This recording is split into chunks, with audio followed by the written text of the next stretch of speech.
Comment lancer un business en Afrique sans se faire arnaquer? Reste avec moi jusqu'à la fin car c'est une pépite pour la diaspora. Beaucoup de personnes vivant en Europe, aux États-Unis ou au Canada veulent investir à tout prix en Afrique. Pourquoi? Parce qu'il y a des opportunités. Quand je dis énorme, c'est énorme. C'est tout un gâteau, chacun a sa part et chacun peut se retrouver avec tout un business qu'il peut lancer. Mais malheureusement, beaucoup perdent de l'argent. C'est triste. J'en fais partie aussi. Quelle est la cause? La mauvaise gestion, de la confiance mal placée, du manque de stratégie ou tout simplement des arnaques. C'est une maladie en Afrique. Ne tombez pas dans ce piège. Ne tombez pas dans ce panneau. C'est tellement difficile de lancer un projet en Afrique sans se faire arnaquer. Mais en regardant cette vidéo et en suivant ces étapes, ton business, tes projets seront sécurisés en Afrique. Et dans cette vidéo, je vais vous donner des conseils simples et pratiques et efficaces pour investir en Afrique. Et restez jusqu'à la fin, le dernier conseil est le plus important. Vaut mieux la fin d'une chose que son commencement. Il a été créé dans la parole de Dieu.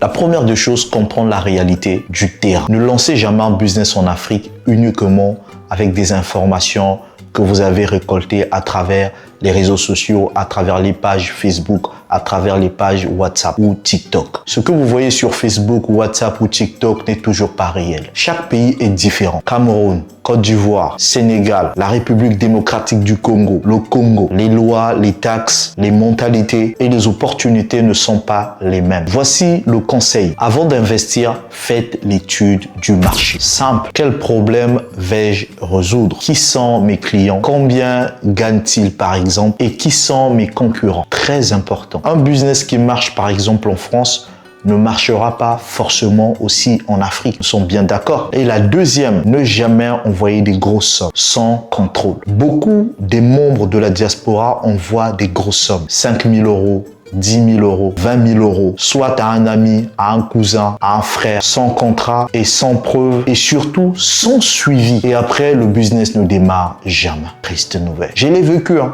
Tout ce que je vous dis, je l'ai vécu. La règle numéro 1.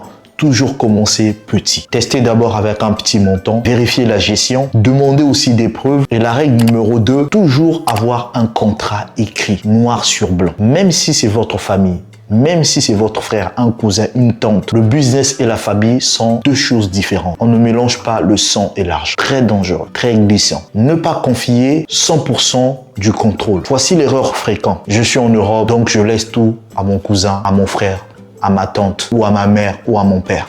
Dangereux. Sachez-le que même à distance, vous devez recevoir des rapports chaque semaine, avoir accès au compte, suivre les ventes, vérifier les dépenses. Et aujourd'hui, avec WhatsApp, appel vidéo, vous pouvez contrôler votre business à distance. Un bon entrepreneur contrôle ses chiffres. Très important. Choisir le bon type de business. Et si vous êtes dans la diaspora, choisissez un business simple, facile à contrôler, avec forte demande. Voici l'exemple de business. La vente des parfums, vente de produits cosmétiques, mini supermarché, épicerie, location immobilière et soit la restauration rapide. Les secteurs comme l'agriculture ou la construction peuvent être rentables. D'ailleurs, je l'ai moi-même testé. Très rentable, surtout l'agriculture. Faible investissement et vous avez des grosses rentabilités. Mais travaillez avec des personnes confiantes. Sinon, arnaque. Voilà pourquoi c'est le sujet de cette vidéo. L'arnaque en Afrique à travers les business. Quand tu tombes sur des mauvaises personnes, soit sur l'agriculture, tu es dans le panneau d'arnaque.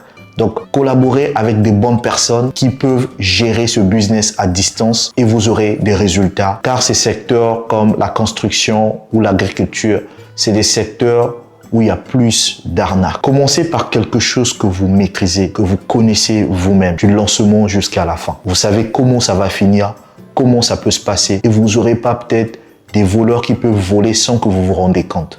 Par exemple, l'agriculture, si tu te lances là-dessus, si tu n'as pas de connaissances, celui qui travaillera avec toi, on les appelle les techniciens, ils peuvent bien voler du matériel ou des produits ou du fumier, te faire comprendre qu'on a tout acheté alors qu'ils n'ont rien acheté. Donc, il y a des rouages et des techniques à maîtriser afin de lancer ce business d'agriculture en Afrique. Choisir la bonne personne sur place. Et voici la vérité. Le problème n'est pas l'Afrique, mais le problème, c'est le choix des partenaires. C'est là où se trouve le souci. C'est là où se trouve le bémol. Ne choisissez pas une personne parce que il est votre ami, votre cousin, non. Ou il est pauvre, mauvais choix. Choisissez quelqu'un de sérieux. C'est la clé principale. Si vous avez trouvé une personne de sérieux, sachez-le que vous avez déjà réussi votre projet. C'est la première étape. Choisissez quelqu'un de sérieux, de discipliné, qui a déjà géré de l'argent et qui a une bonne réputation. En premier lieu, testez d'abord la personne avant de lui confier des grosses responsabilités.